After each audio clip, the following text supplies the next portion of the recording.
He will not force the weakness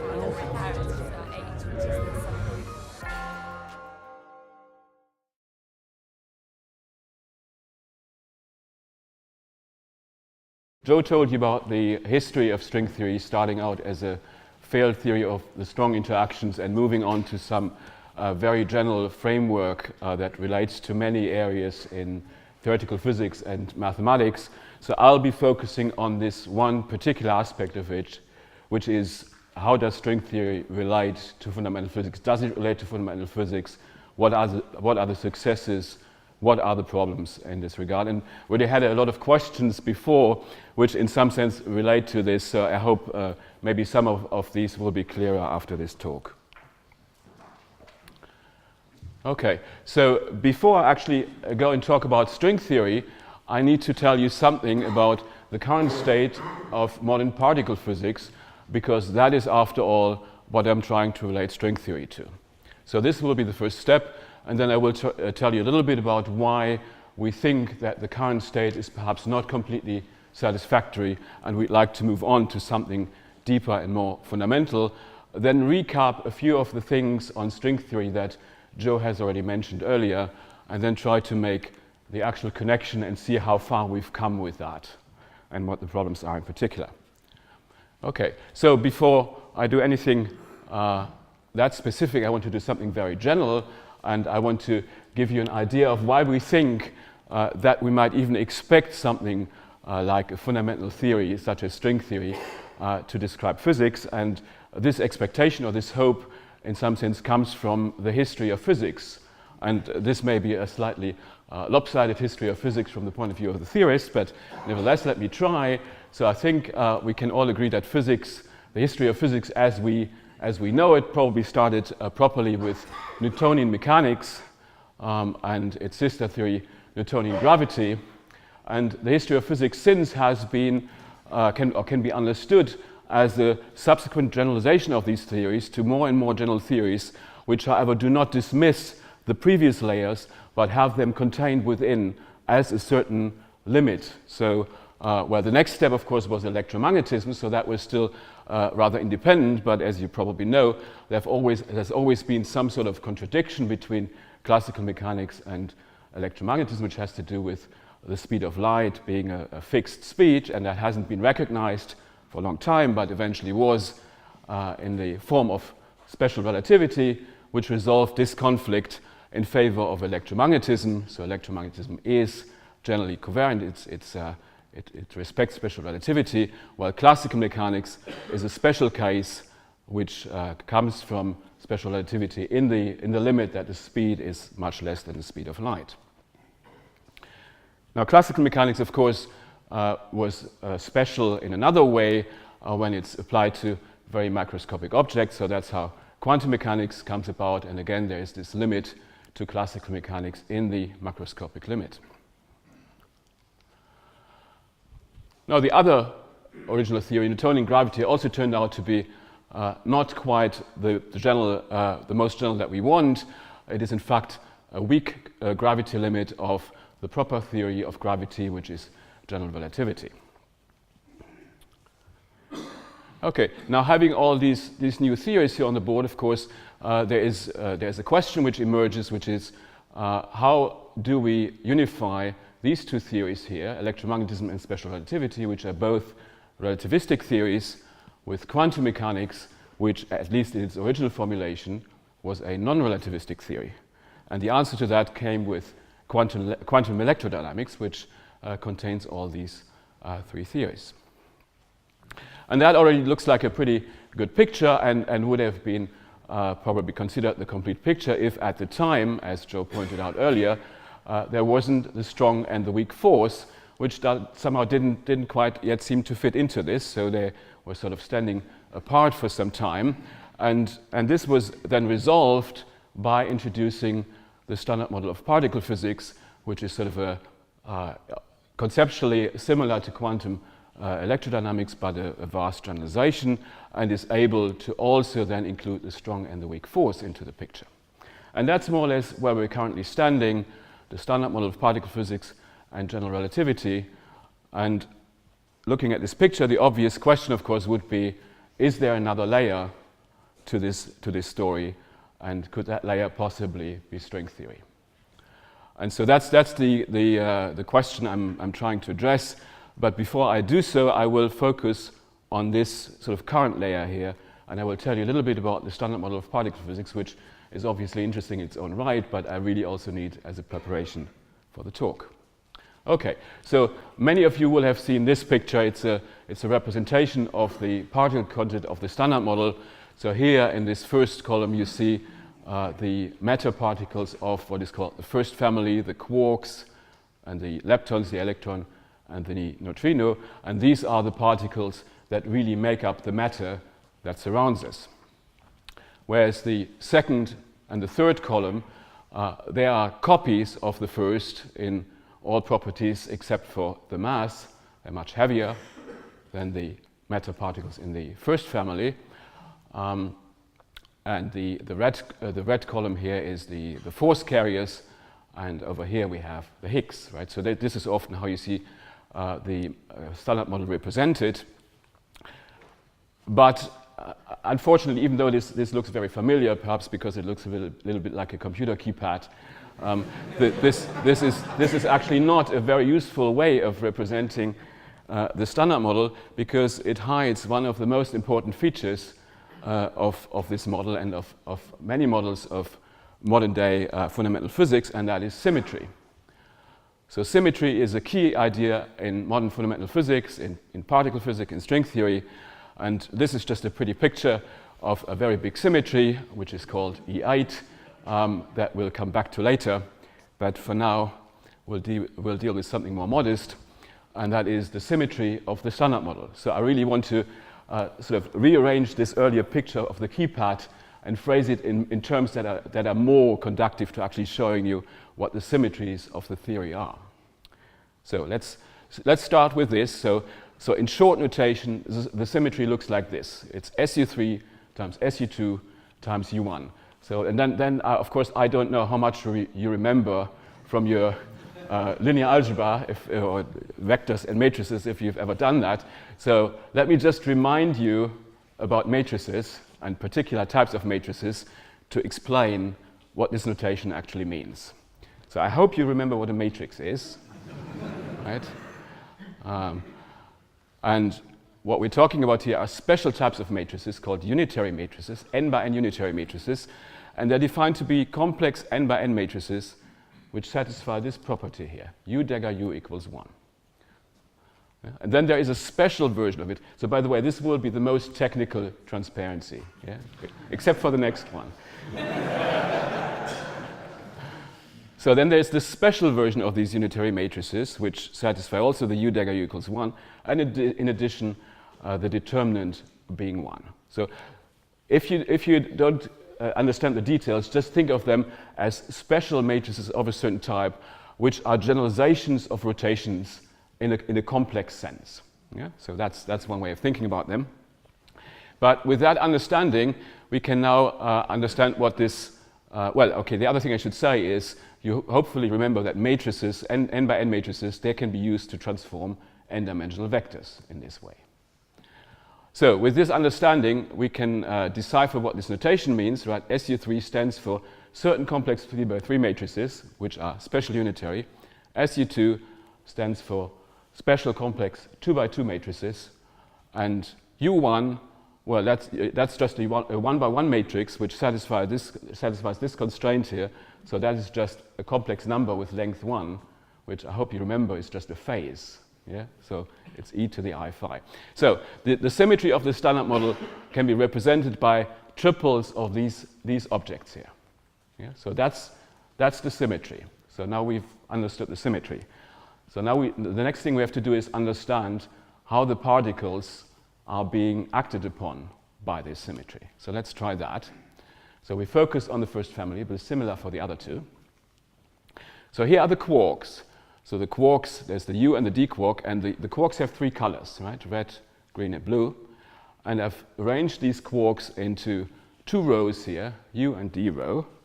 And the 2x2 matrices that I've talked about earlier, they act on these two rows. whereas the 3 by 3 matrices that correspond to the SU3, they act on these three colors. Yeah. And then it's a bit different, right? So, okay, one thing I should have said is I've split the quarks up here into the left-handed part. That's what you need to do. That's what the L is for. And then there's the right-handed part as well. They're quarks, so they also transform with the 3 by 3 matrices, but they only form a single row here, so they don't have a U2 acting on them. So the weak interactions do not act on these right-handed objects, and it's quite similar for the right-handed U quarks. And then for the leptons, well, they don't have color, so they're just black, but left-handed leptons, they still come in this doublet here and are acted upon by the 2 by 2 matrix, whereas the right-handed electron, that just stands on its own. And as you can see, there is sort of an obvious spot missing down here, right? And this obvious spot might, at some point, be occupied by what is called the right-handed neutrino, but that for the moment is just a hypothetical particle. Okay, so this is one way of saying it, and a more shorthand way of saying it is this object here transforms like a triplet under the SU3, like a doublet under the SU2, and also carries a certain charge under this phase U1 that we had as the third ingredient of the symmetry. And I can adopt a similar shorthand notation for the other parts, like so. So a shorthand way of saying how the particles of the Standard Model transform under the symmetry is this. Yeah? It's a very intuitive notation which just tells you whether something is a doublet or a triplet or both at the same time. And as you can see, it's a bit of a dog's dinner, right? So we'll come back to that. But for now, that's what it is. It's similar for the second and the third family. And now, having talked about the symmetry, I actually do need to show you what the Standard Model looks like, right? So this is what it looks like. Yeah? And I don't want to say anything about this slide. You don't need to understand anything about this slide, except the fact that it fits on one slide. Yeah? So I don't think there's any other discipline which can summarize its fundamental laws on one slide. Yeah? So that's quite unique about fundamental physics. So this is the Standard Model of particle physics. All right. So that looks all very good, right? So it fits on one slide. So why do we bother to do anything more? And I could make a list of certain observational cracks that might hint towards a more fundamental theory, but I won't do that because I think it's fair to say that most theories are probably driven by something else.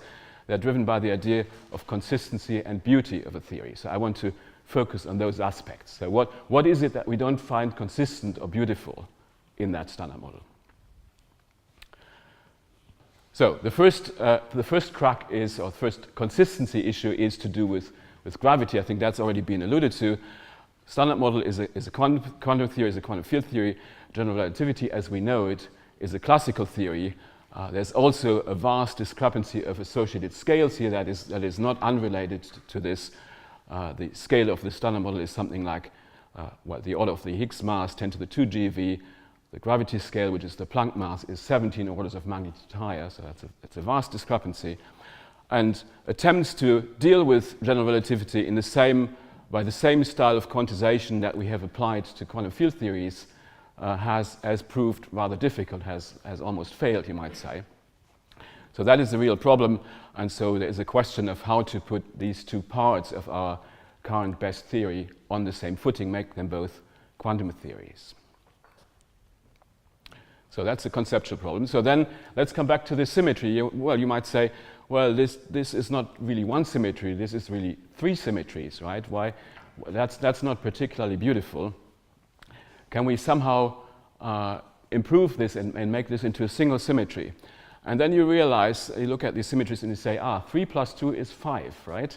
So that's telling you something, right? So you can use these 3 by 3 and 2 by 2 blocks, right? And maybe if you remember a little bit about matrices, you remember that you can use these 3 by 3 and 2 by 2 blocks to build them into a special 5 by 5 matrix. You just arrange a 3 by 3 block up here, and you arrange a 2 by 2 block up here, and well, there's also the phase set you have to put in a certain way. But if you do all that, and then you go and check a little bit, you find that this matrix is in fact a matrix of this bigger symmetry, the 5 by 5 unitary matrices. Right? And then you say, okay, that's good. So in some sense, this somewhat awkward-looking symmetry is a subsymmetry of what we call SU5, which is just a single symmetry. So that's a lot better. But of course, then you realize the problem. In physics, each of these 3 symmetries here, which describe the 3 types of interactions that we have, they come with their own coupling strength. Right? So they have 3 coupling strength, and they can be measured, and they're by no means the same. They're very different. Whereas this single symmetry, the SU5 here, that has a single coupling strength. So how can that possibly be consistent? And there's a beautiful answer to that, which has to do with the fact that coupling constants aren't in fact constants. They vary with energy. So here's a picture of roughly how that goes in the standard model in certain extensions. The details don't matter so much. The point is that while the constants are very different down here at low energies where we measure, if you evolve them up according to the theory, they tend to come together.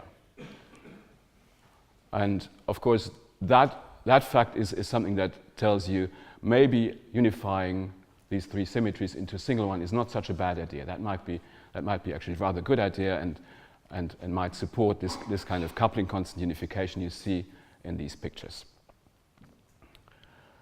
Okay, so then, of course, the question becomes, on top of doing these simple sort of symmetry considerations, can we actually find a theory where something like this is implemented?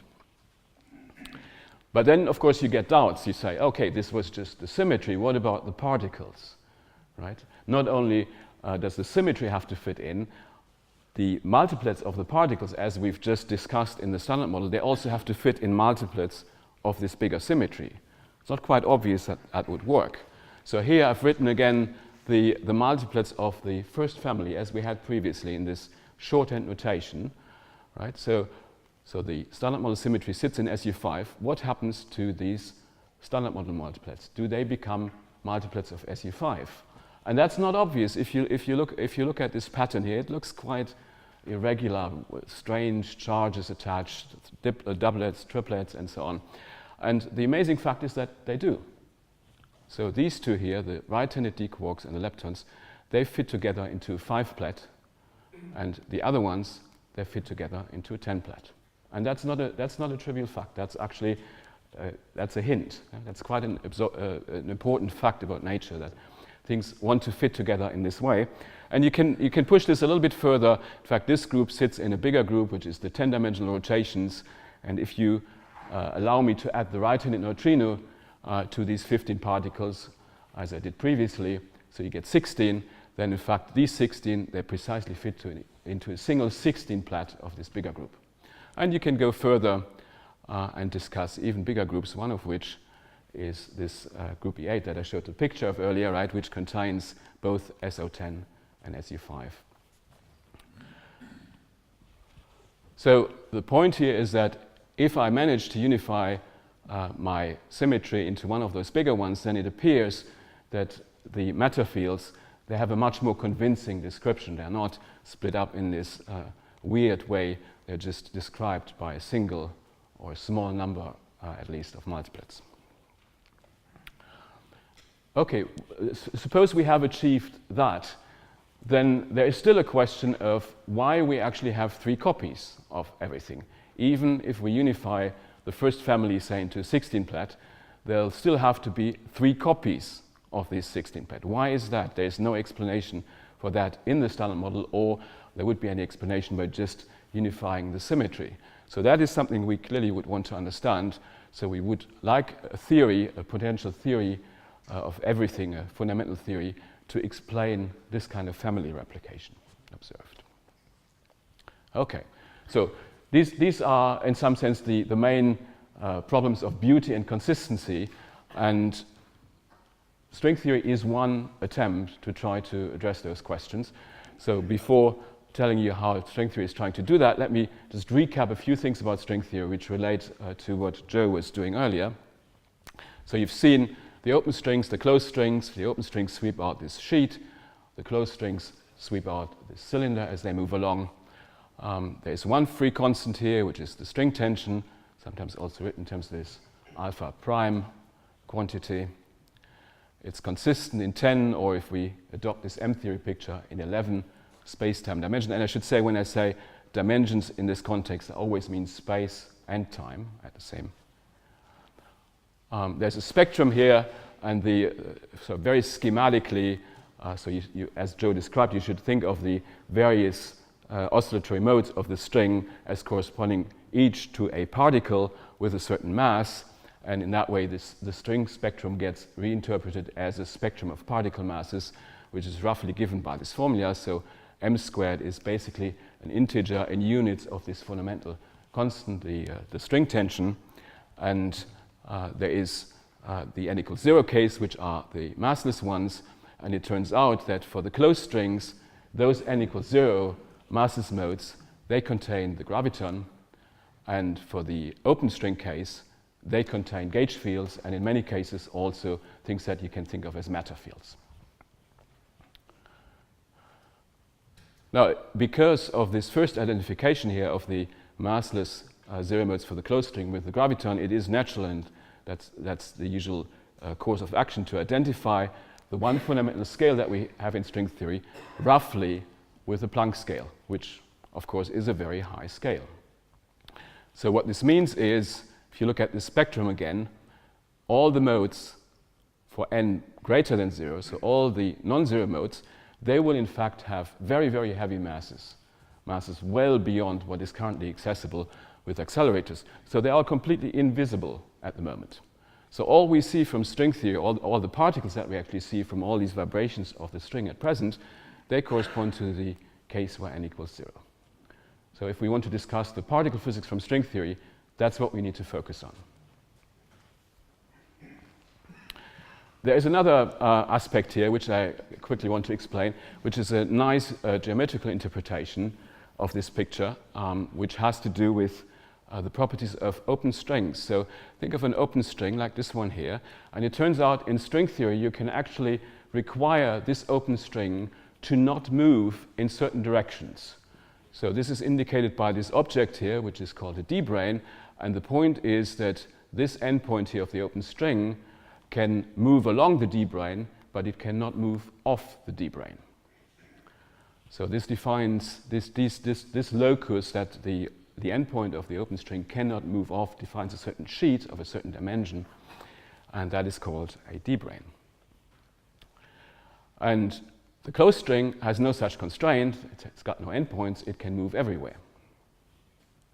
So the closed string corresponds to the graviton we said earlier, so that's g mu nu. The open string, well, you can have a tiny open string which corresponds to both of its endpoints being confined to this d-brane, so that's a very short string, so it's going to have a very small mass. So this is actually, these are the kinds of strings that actually correspond to the zero modes, so they correspond to the gauge fields. Remember, the open string gave rise to gauge fields. So there's a very nice geometrical picture here where the one ingredient of modern physics, the gravity, lives in all of 10 or 11 dimensional space-time, while the matter fields and gauge fields, so the gauge forces, they live on this d-brane, so a potentially lower dimensional sheet embedded within this 10 or 11 dimensional space-time. And I should also say this discussion to do with closed and open strings in relation to d-branes, that is very closely related, or is in some sense the starting point of the ADS-CFT correspondence, and Andrei Steinitz will come back to that in his talk. But for our purpose, really the important point is gauge and matter fields, they live on this brane. Gravity lives in the bulk, as they say, in 10 or 11 dimensional space-time. Okay, so that was the quick recap. So now what about the relation of string theory and particle physics? Now, so far everything I've said is, of course, in 10 or 11 dimensions, so that's a bit of an obstacle. So we have to somehow get those theories down to 4 dimensions. And of course, the process of doing that is what is technically called compactification, and simply amounts to curling up 6 or 7 of these 10 or 11 dimensions on a very small scale, on a scale so small that is currently not resolved by the types of microscopes we have available. So here's a schematic picture of it, right? So you start in 10 or 11 dimensions, you by some process somehow curl up 6 or 7 on them on some space that I like to call X, and somehow in that way you end up with something that looks effectively like a 4-dimensional theory. So how should you think about this? So there's the famous garden hose analogy. So I was trying to find a picture of a garden hose on the internet. It's very difficult. They're all curled up. So I had to actually take a photo of my own garden hose. So here it is.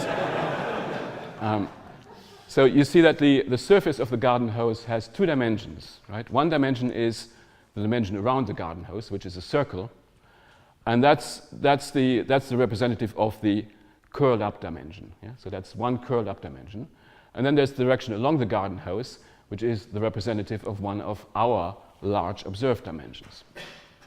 And of course, if you then stand back and take the photo from a larger distance, then of course you lower your resolution, and the whole object effectively just appears one-dimensional. So you lose the information about the extra curled up dimension. And there's, as simple as the analogy is, there's another thing that you can learn from this analogy. So you might think in the actual 4 or 10-dimensional world, how do you actually think about this internal space? Right? And this analogy tells you how to, because at every point along the large dimension, so at every point along the garden hose, you actually have this curled up dimension. You have a circle sitting over every point of the garden hose. Right? So you should think about the compactification as having the little 6-dimensional space sitting over each point over our 4-dimensional space. Okay. Now, this actually relates to one of the questions we had just before. Someone asked, well, doesn't the 4-dimensional theory depend on how exactly I do this curling up? And the answer is yes, of course it does. So let me just try to briefly explain how that correspondence works. So there are 2 main features to the curling up. One feature is the topology. So think of it essentially as how many holes does the internal curling up space have? Yeah? So I can't draw in 6 dimensions, so I have to draw this in 2 dimensions, right? So here are 2 examples of a 2-dimensional curling up space. This one, which is sort of the American-style donut, has 1 hole. Right? This the English-style donut. And perhaps I shouldn't say donut, right? Because you think it's the solid object with the jam in the middle, but it's not. It's just meant to be a sphere, right? So a 2-dimensional sphere. So this object has no holes, right? So that's the topology. That's one kind of choice I have to make. And this choice will determine in 4 dimensions what the basic structure of the theory is. It will tell you what kind of forces you have, what matter content you have, how many families you have, and all those things. And incidentally, this relates to a whole branch of mathematics, which is called algebraic geometry. And then the other choice you can make is of the shape of the internal manifold. So you could have a very fat torus, you could have a very thin torus, like so. And this choice will determine the value of the coupling constants or the particle masses in your 4D theory. And that relates to another big branch of mathematics, which is called differential geometry. Okay, so these are the choices. So let's come back to these 4 things that I said theorists don't quite like about the standard model. So what happens to them in string theory? First of all, what happens to this question of quantizing gravity? Well, the answer is gravity and all the other forces, they come from the same kind of string, they come from the same kind of material. It's always quantized. So all these things within string theory are quantized. Yeah? So this trouble of having a classical theory combined with a quantum theory is actually resolved in string theory. Now, what about the question of symmetry? So I alluded to these various unifying symmetries here, a whole list of them. And the fact is that they're all contained within string theory. In particular, this one here, this is sort of the mother of all the symmetries within string theory, which contains all the others as subsymmetries. And so that is something that's very naturally embedded into string theory. And just as string theory has a way of reducing the number of dimensions by curling up a certain number of them, it also has a way, actually in the same process of reducing the size of the symmetry. So while you may start with a symmetry which is as big as E8, as you curl up the theory, you also have a way of breaking this symmetry to a smaller subsymmetry, such as, for example, the Standard Model symmetry.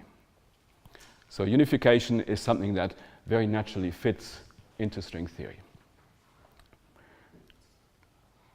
What about the matter multiplets?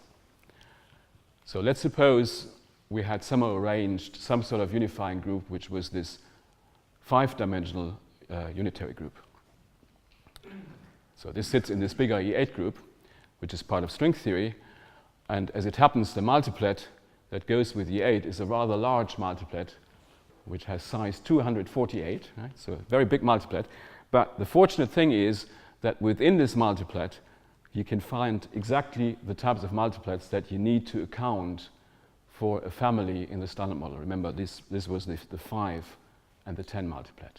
So which corresponds to one family of quarks and leptons. So the upshot here is that string theory indeed does contain the right multiplets to account for the families that reside within the Standard Model. Now, what about the puzzle of families, right? So why do we have 3 families? We could have done with just one. Everything around us is built from the first one. Now, I told you earlier, in string theory, the basic structure of the theory, the number of particles, is determined by the topology of the space on which you compactify. So a particular statement in this context is that the number of families of quarks and leptons that you get is given by a certain topological number to do with this compactification. So very roughly speaking, the number of families is something like the number of holes in your internal compactification space. And as you can imagine, this number of holes doesn't have to be 1, right? There are many choices for the number of holes that you can poke into some sort of internal 6-dimensional space. So repetition of families is something very natural to arise in string theory, as indeed it is natural to arise within any theory that has additional dimensions. So that's a good thing. The slight drawback here is that, of course, there is no particular reason why your internal manifold should have exactly 3 holes, right? So string theory at present doesn't really give a good explanation why the number is 3. It certainly tells you that it doesn't have to be 1. Yeah. Okay, well, so far that sounds all very good, right? So what's the drawback? So let's come back to this question of curling up and the choices that you have. And of course, I cannot possibly draw the 6-dimensional space, so I have to come back to the 2-dimensional analogy here. And so let's think about in 2 dimensions. So suppose we only had to curl up 2 of these dimensions, right? What would our choices actually be? What would our choices in topology be if we had 2 dimensions to curl up? Well, there's obviously the 2-sphere that we had earlier. There's the torus that we had earlier. But you can also think about sort of 2-handle things like that, right? Things with 2 holes. And you can keep going. You can add another handle here and then a further handle, right? So you basically have a very neat classification here in terms of a number G, which is called the genus, which is just measuring the number of holes in your 2-dimensional manifold. Yeah? So this is not just a picture, this is actually sort of a firm mathematical statement that at least certain types of 2-dimensional spaces like that, they are just classified by this single number, this single integer, which is called the genus. Right? So in that sense, the topology of 2-dimensional spaces is relatively easily understood. Okay, and then the next question is, if we were to compactify string theory on any one of those, would string theory actually like that? Is string theory consistent with compactification on those spaces? And the answer is no, usually not. It's actually only consistent with compactifying on this one here. Yeah? So from this infinite list of topologies that's in principle available from the point of view of mathematics, string theory actually only likes the single one. That sounds very nice. So if string theory had turned out for some reason to be a theory in 6 dimensions, so that we only had to compactify 2 to get to 4, then we'd long be done with it. We would just compactify on the torus. We would see what we get and whether that resembles the particle physics that we want or not. But unfortunately, we have to go to 6 dimensions. We have to compactify 6 dimensions. And in that case, the analog of the torus is called a Calabi-Yau manifold. So there are certain types of 6-dimensional manifolds which are precisely the ones that are consistent for string theory to be compactified on. They're called Calabi-Yau manifolds. They are the analog, that's sort of the 6-dimensional analog of the torus. So that's still okay, but you can probably easily imagine that in going from 2 to 6, that's not quite such an innocent step. While the 2-dimensional case was unique, there was just the torus. When you go to 6 dimensions, that's no longer the case, right? So in 6 dimensions, even if you focus on this subset of Calabi-Yau manifolds, which are the ones consistent for the string, you pick up a vast number of possibilities. So one way of representing this vast number is this one here. So the 2 axes here, they correspond to 2 topological numbers. So these manifolds are no longer classified by a single number. They're actually classified by many topological numbers, only 2 of which are drawn on this diagram. And think of them as the analog of the previous G that I had.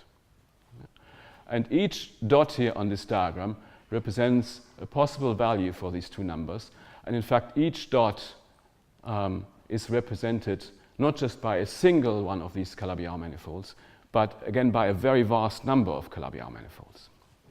So this is a few 10,000 points on this plot, but the actual number of underlying Calabi-Yaus, well, no one knows exactly what it is. In fact, mathematicians are not even convinced the number is finite, although physicists are, but there's certainly billions of them. There's certainly billions of them. Okay, so that's the problem, right? So we have this enormous number of choice, and every one of these choices will lead to a different 4-dimensional theory. So here's one picture. So these are very beautiful objects. This is just one picture of one of these Calabi-Yaus. It's not easy to draw them, so this is a projection of something that is in 6 dimensions to 3 dimensions, where you're projecting out a lot of dimensions, but you can see there's a lot of structure in there, a lot of holes, and it's precisely this kind of structure that gives rise to the structure of the low-energy physics that you get from compactifying on one of those things. Okay, well, the trouble is even bigger than just having a lot of these Calabi-Yau manifolds. The trouble is that it appears that at present, string theory has no way of picking any one of them. Any one of these billions of choices seem to be, theoretically speaking, on an equal footing. So string theory is not telling us to make a choice. And as I said earlier, every one of these choices leads to a different 4-dimensional theory. So currently the best we can do is just patiently sit down and explore our choices. So I want to tell you a little bit, and I'd keep this non-technical, about how far this has progressed. So for a few years now, and that's actually not for such a long time, we are now able to pick out the right choices that will give us exactly the particle content of the Standard Model. So it will give us a theory that has exactly the right forces, SU3 times SU2 times U1, and it will give us exactly 3 families of quarks and leptons, and it will give us exactly the Higgs particle. So that we can do, and we can in fact make many such choices which lead to that. Now we're beginning to understand the finer details once we've made such choices. So we're beginning to understand how to, for example, work out the coupling constants. So everything in this effective Standard Model should be fixed, but string theory only has one constant, right? So everything in principle should be fixed in terms of this underlying constant, and the task is to work all this out for a given choice. And we've made some progress in this direction, but there is still a long way to go. It's technically very hard to do some of these things. So paradoxically, the current situation is that while we have this very, very large number of choices, and we complain about it, the fact is that we have not, in fact, a single example which reproduces the Standard Model exactly. Right? We're getting closer, but there is no single model which does the entire job yet. But the hope, of course, in the medium term is to find such a model, and in principle that's feasible, although probably very challenging. Okay, so here's another picture just for fun, just to give you an idea of what such a space might look like, for the underlying space for such a model might look like.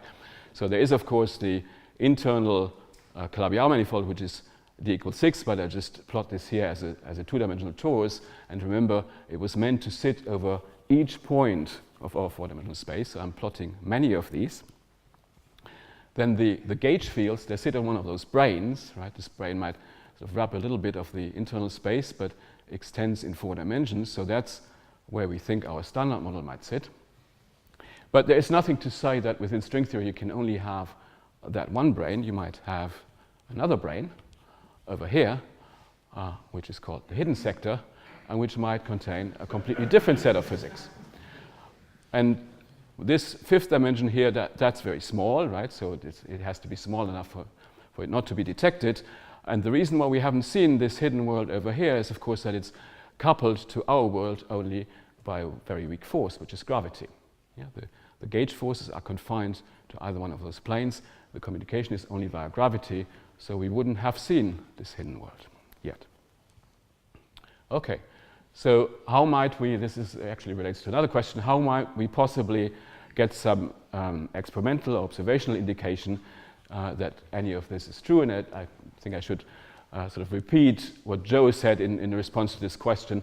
I don't think at present we can expect sort of a clear-cut experimental proof of string theory, but what we can expect are certain observations which indicate that we might be on the right track.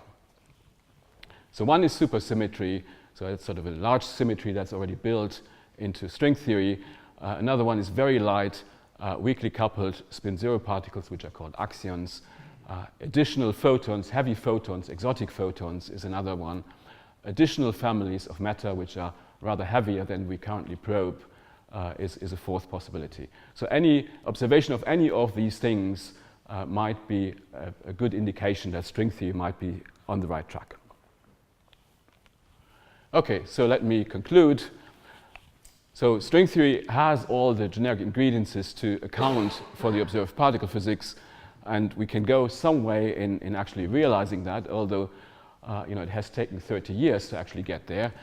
So we can at least we can get models with the right type of particle spectrum now, filling out the even finer details to do with what are the masses of the particles, what are its couplings. That's very difficult, but there is some progress in that direction.